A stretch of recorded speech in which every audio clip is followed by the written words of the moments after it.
sekarang kalau korupsi itu kita lihat dari segi bahwa dia menginginkan uang sebanyak-banyaknya. Sekarang apa yang terjadi? Situasi sekarang kalau kita lihat koruptor itu hidupnya cukup enak. Jadi orang dengan sendirinya akan mencari sesuatu yang enak. Walaupun ada yang mencarinya secara halal, ada yang secara tidak halal. Tapi sekarang tambah lama terjadi kecenderungan bahwa orang yang tidak halal pun jadi, dan akhirnya terus saja melakukan tambah lama tambah besar. Kenapa? Pada umumnya dianggap kalau kita melakukan korupsi yang besar maka otomatis kebal hukum gitu. Itu salah satu. Lalu kita lihat juga apakah dia seorang diri, bagaimana dia dipengaruhi untuk akhirnya terjun. Jadi biasanya dia juga mencari kawan-kawan untuk sama-sama secara komplotan besar. Kalau ini suatu yang besar, maka biasanya juga rame-rame karena tidak mungkin ini ditutup sepenuhnya. Jadi saling terkait dengan beberapa orang-orang yang lain. Termasuk istrinya. Termasuk istrinya. Akhirnya agak sulit sekali bahwa seorang koruptor besar istrinya tidak tahu apa-apa. Kalau dia koruptor kecil itu masih mungkin. Sekarang yang cukup sering terjadi, mereka mencari siapa saja yang harus ikut, karena ini masalah juga money laundering. Money laundering kan uangnya memakai nama orang lain misalnya. Jadi di situ otomatis seringkali melibatkan keluarga, tapi tidak selalu. Kalau istri sifatnya posisinya terlalu dekat dengan suami, sehingga umumnya akan diajak, akan sama-sama melakukan suatu tindakan korupsi. Sekarang korupsi itu tergantung pada macam-macam hal ya. Korupsi itu tergantung pada suasana. Misalnya sekarang apakah kejahatan dicegah? Apakah koruptor dicegah? Koruptor memang dicegah, tapi koruptor kan secara umum dianggap koruptor itu enak. Karena kalau kita, apalagi kalau korupsinya besar, maka dianggap kebal hukum. Dan apalagi kalau misalnya korupsi itu ada backingnya, lebih kebal hukum lagi. Tapi kekebalan hukum yang kita lihat sekarang itu banyak menyebabkan kejahatan-kejahatan, termasuk kalau kita lihat pembunuhan terhadap anak atau tindak kekerasan yang tidak wajar, itu banyak hubungannya dengan orang yang mempunyai uang terlalu banyak, apalagi uang itu hasil korupsi. Sebetulnya kita lihat bahwa manusia itu ada yang jujur sekali, ada yang jahat sekali, tapi banyak sekali di tengah. Kalau sudah di tengah, tergantung lingkungan. Kalau lingkungan menganggap korupsi itu sebagai hal yang wajar, maka tinggal apakah ada kesempatan pada dirinya. Jika ada kesempatan dan dipakai, jadilah dia seorang koruptor.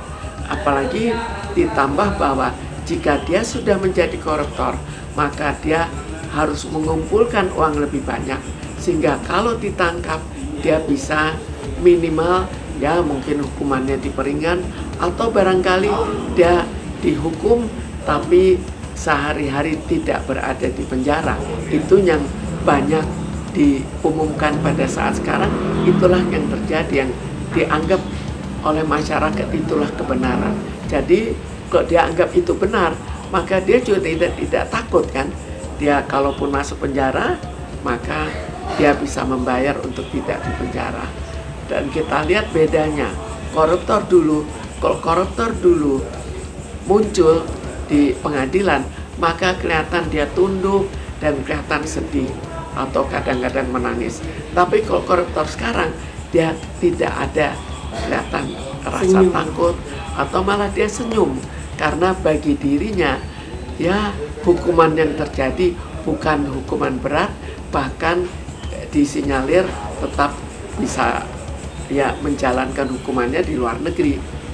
Sebetulnya di sini pertama bahwa dia melakukan korupsi, harusnya uang itu diambil kembali.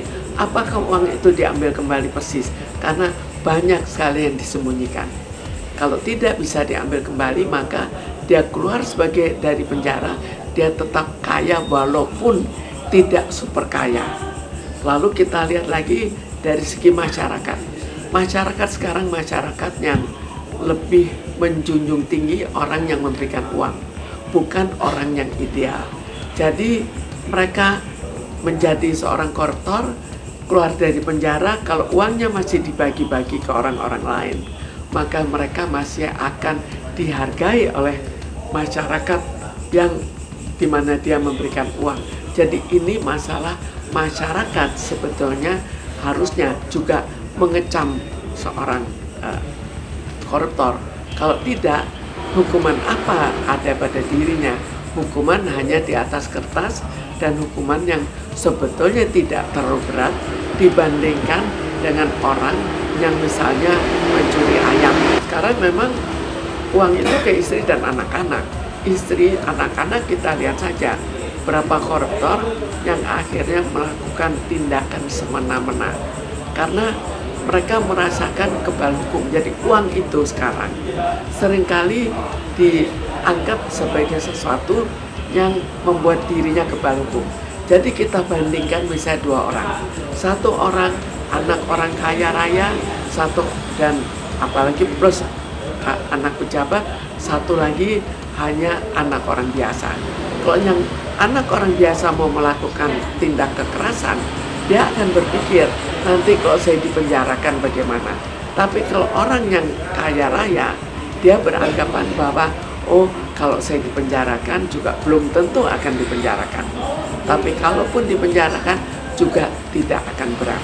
Jadi itu bedanya, sehingga terjadi belakangan ini kita lihat, kalau sudah terjadi suatu yang ya masalah fisik, masalah apa, itu seringkali anak orang kaya atau anak pejabat, atau paling tidak yang mempelopori atau yang memimpin adalah anak orang kaya atau anak pejabat. Itu yang kita lihat pada fakta belakangan ini.